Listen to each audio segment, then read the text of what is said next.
Hello everyone, welcome back to our channel. നമ്മുടെ ഇന്നത്തെ വീഡിയോയിൽ ഒരു സൈക്കിളിൻ്റെ ചെയിൻ ലോക്ക് അഴിഞ്ഞു പോയാൽ അതെങ്ങനെ ഫിക്സ് ചെയ്യാം എന്നുള്ളതാണ് കാണിക്കാൻ പോകുന്നത്. അപ്പോൾ ഇതാണ് നമ്മൾ പുതിയ chain lock. Chain lock fix ചെയ്യാൻ വേണ്ടിയിട്ട് നമുക്ക് അത്യാവശ്യമായിട്ട് ടൂൾസ് എന്തൊക്കെയാണെന്ന് വെച്ചാൽ, ഒന്ന് ഒരു അഡ്ജസ്റ്റബിൾ സ്പാനർ വേണം, പിന്നെ വേണ്ടത് സ്ക്രൂ ഡ്രൈവറാണ്, പിന്നെ ഒരു കട്ടിംഗ് പ്ലെയർ. ഇത്രയും സ്പാനർ ഉണ്ടെങ്കിൽ നമുക്ക് ഇത് സിമ്പിളായിട്ട് ചെയ്യാൻ പറ്റുന്നതാണ്. അപ്പോൾ നമ്മൾ ചെയിൻ ഫിക്സിങ് പരിപാടിയിലേക്ക് കടക്കുന്നതിന് മുൻപ് ഒരു കാര്യം പറയാനുണ്ട്. വേറൊന്നുമല്ല, നിങ്ങളിതുവരെ ഈ ചാനൽ സബ്സ്ക്രൈബ് ചെയ്തിട്ടില്ല എങ്കിൽ പ്ലീസ് സബ്സ്ക്രൈബ് ചെയ്യുക. നമ്മുടെ പുതിയ പുതിയ വീഡിയോസിൻ്റെ നോട്ടിഫിക്കേഷൻസ് ലഭിക്കാൻ വേണ്ടിയിട്ട് അടുത്ത് കാണുന്ന ബെൽ ബട്ടൺ ക്ലിക്ക് ചെയ്യാൻ മറക്കരുത്. വീഡിയോകൾ ഇഷ്ടപ്പെടുകയാണെങ്കിൽ please like, comment and share.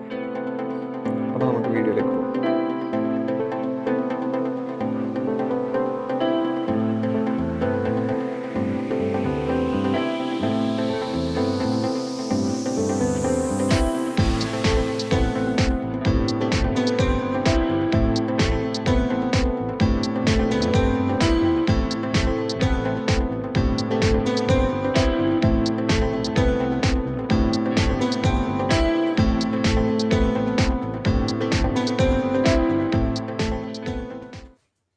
അടുത്തതായിട്ട് നമ്മൾ ഇതിൻ്റെ ക്രാങ്കിന് വല്ല ബെൻഡോ കാര്യങ്ങളോ ഉണ്ടോ എന്ന് ചെക്ക് ചെയ്യണം.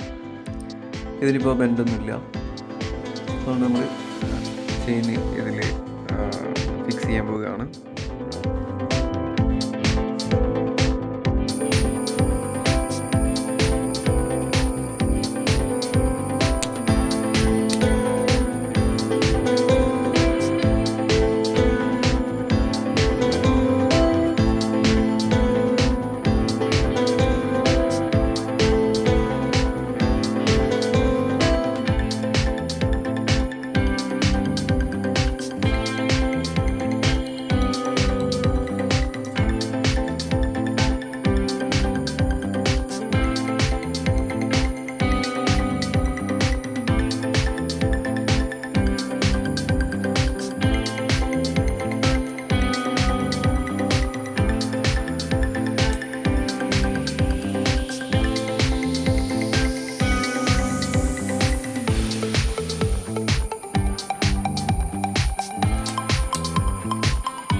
അപ്പോൾ ഇന്നത്തെ വീഡിയോയിൽ ഇത്രമാത്രം. വീണ്ടും ഒരു പുതിയ വീഡിയോയിലൂടെ കാണുന്നത് വരെ എല്ലാവർക്കും നമസ്കാരം. Have A nice day.